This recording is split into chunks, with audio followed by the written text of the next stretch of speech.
Începem? Ok. Relax.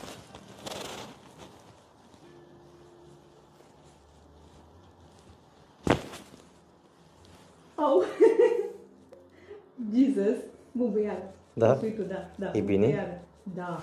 Doamne, deci simt că efectiv mi-ai deblocat ceva de acolo.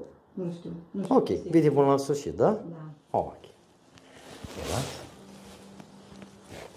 Uite, ce trosnești.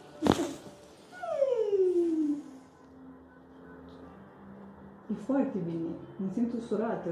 Parcă eram blocată, parcă aveam niște fibri din interior. Doar din două proceduri.